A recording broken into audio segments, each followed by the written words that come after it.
여러분 안녕하세요. 정원지기입니다. 오늘 소개해드릴 화초는 많은 사람들에게 사랑을 받는 개발선인장인데요. 특히 개발선인장은 꽃이 귀한 겨울을 화사하게 만드는 화초일 뿐만 아니라 탁월한 공기정화 능력이 있는 식물이기도 해서 꼭 길러보시라고 권해드려요. 개발선인장은 꽃피는 계절이 각기 다른 세 가지 타입의 종류가 있는데요. 11월 추수감사절 즈음에 피는 것이 있고요. 12월 겨울 크리스마스 즈음에 꽃을 피우는 것, 그리고 봄 부활절 즈음에 꽃을 피우는 이렇게 세 가지 종류가 있어서 이곳에서는 땡스기빙 캡터스, 크리스마스 캡터스, 이스터 캡터스로 나누고 있어요. 피는 계절이 명절 시즌이라서 할러데이 캡터스라고 불리우기도 하죠. 11월, 12월에 피는 개발선인장은 잎의 모양이 약간 더 뾰족하고요. 봄에 피는 개발선인장인 이스터 캡터스는 잎이 조금 더 동글동글해요. 그래서 우리나라에서는 가을, 겨울에 피는 개발선인장을 가재발선인장, 봄에 피는 것을 개발선인장이라고도 부르기도 하죠. 꽃 모양도 조금 서로 다른데요. 이 꽃이 가을에 피는 가재발선인장이고요. 꽃이 조금 작은 이 꽃은 봄에 피는 개발선인장입니다.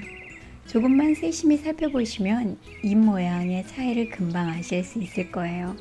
기르시는 개발선인장이 봄에 피는 것인지 가을에 피는 것인지를 알면 꽃 피우는 조건이 조금 다른데요. 꽃을 피우는 과정에 실수가 없으실 거예요. 개발선인장은 공기정화 식물로도 아주 탁월한 식물입니다. 개발선인장은 NAS에서 선정한 공기정화 식물 베스트 50위 중에서 34위를 차지한 화초이고요. 특히 개발선인장은 밤에 산소를 배출하는 화초라서 여러분이 침실에 놓아두어도 좋은 화초 중에 하나입니다. 게다가 크리스마스 화초 중에는 독성을 가진 것들이 있어서 아이나 반려동물들 때문에 유의해야 될 화초들이 들어있는데요. 개발선인장은 사람에게도 반려동물에게도 독성이 없는 그런 화초입니다. 그러면 독성도 없고 공기정화도 되고 또 더불어 너무 예쁜 꽃을 보여주는 개발선인장을 잘 기를 수 있는 방법을 하나씩 얘기해 보도록 하겠습니다. 개발선인장은 반음지 식물입니다. 개발선인장은 일반적인 다른 선인장과는 달리 직사광선에서는 잎이 타버리는데요. 하지만 간접광은 많이 받을수록 잘 자라는 화초예요. 집안에서 키우실 때는 창가에 해가 많은 곳에 두시는 것이 좋고요. 봄부터 가을까지 밖에서 기르신다면 해가 들지 않는 환한 그늘이나 아침 해가 잠깐 드는 장소에서 기르시면 좋겠습니다. 저는 아침 해가 드는 곳에서 기르고 있는데요. 밖에서 자라는 아이들이 자라는 속도가 집안에서 키우는 것보다 좀 더 빠르다는 것을 알 수 있었습니다. 이미 말씀드렸지만 개발선인장은 사막성 선인장이 아니죠. 브라질의 열대우림 지역에서 큰 나무에 착생하여서 그늘지고 습기가 많은 곳에서 자라는 선인장이에요. 그러므로 다른 선인장과는 달리 물을 좀 더 필요로 하는 화초입니다. 하지만 과습은 뿌리가 썩게 되거나 곰팡이나 무름병 등 화초가 죽을 수 있기 때문에 언제나 과습은 주의하시는 것이 좋겠어요. 봄부터 여름까지, 그러니까 4월부터 9월 초 정도까지는 화분의 겉흙이 1cm 정도 말랐을 때 물을 충분히 주시면 되는데요. 이쪽 화분의 겉흙이 마른 것이 보이시나요? 이 정도 말랐을 때 물이 화분 밑으로 충분히 빠질 수 있을 만큼 충분한 양의 물을 주시면 되겠어요. 오른쪽 화분은 아직 겉에 수분이 많이 남아 있어서 좀 검은색이 보이시죠? 9월부터 꽃망울이 맺히기 전까지는 물을 가장 최소한으로 제한해서 건조하게 기르면 꽃 피는 데 도움이 되는데요. 하지만 잎이 너무 쭈글쭈글하게 마를 때까지 물을 주지 않는 것은 피하는 것이 좋겠어요. 극한 상황은 오히려 안 좋은 결과를 가져올 수도 있고요. 말라버린 잎에서 피는 꽃은 아름다움을 감소시키기 때문이죠. 여름보다 어느 정도 자극을 줄 정도만 줄이셔서 아름다운 개발선인장의 꽃을 감상하시는 것이 좋겠습니다. 꽃망울이 맺히고 꽃이 피어있는 기간에는 물이 부족하면 꽃망울을 다 떨구거나 꽃이 빨리 시들어 버릴 수가 있어요. 꽃망울이 부풀기 시작하면 꽃이 질 때까지는 물주기를 봄과 같은 주기로 겉흙이 말랐을 때 주시면 되겠습니다. 겨울은 대부분의 화초처럼 개발선인장도 휴명기가 되는데요. 물 주는 주기를 늘려서 최소한으로 바꿔주시면 되겠습니다. 모든 화초들이 자라는 기본 요소는 햇빛과 물, 영양분인데요. 그 중에 하나가 부족하면 풍성한 꽃을 보기는 힘들어지겠죠. 개발선인장 역시 비료를 잘 챙겨주었을 때 더욱 풍성한 꽃을 보실 수 있을 거예요. 개발선인장의 건강한 성장과 풍성한 꽃을 위해 3가지 비료를 여러분께 소개합니다.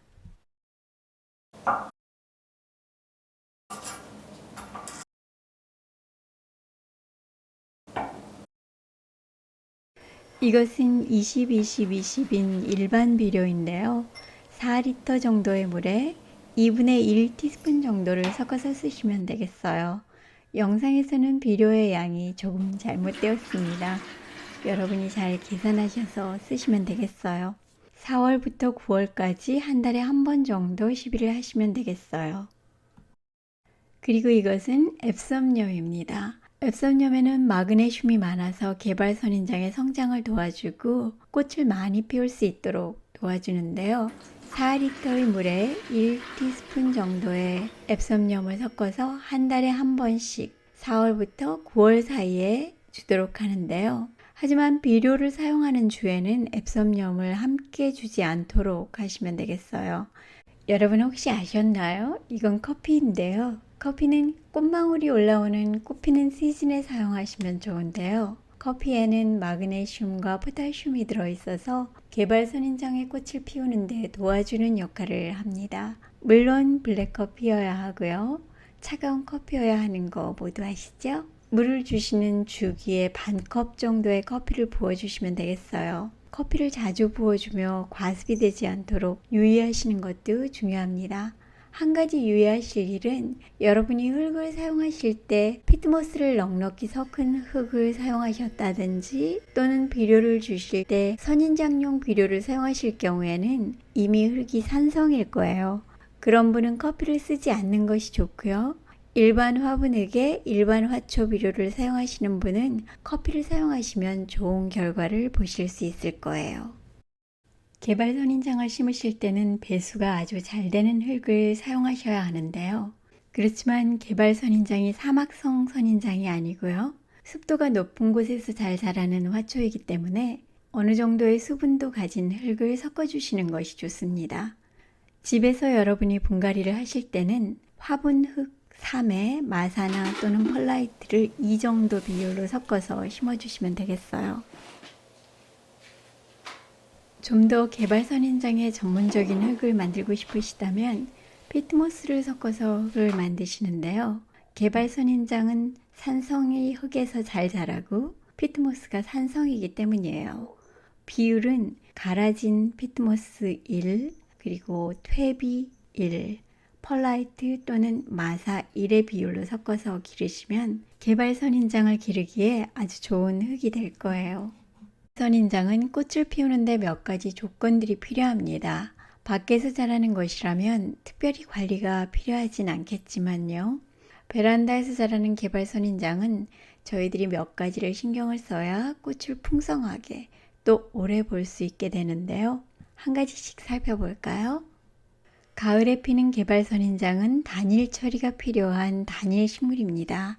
개발선인장을 저처럼 봄부터 가을까지 정원에서 기르는 분이시라면 특별히 단일 처리에 유념하셔야 할 필요는 없는데요. 자연의 가을은 밤이 길고 꽃 피기에 알맞는 온도를 가지고 있기 때문이에요.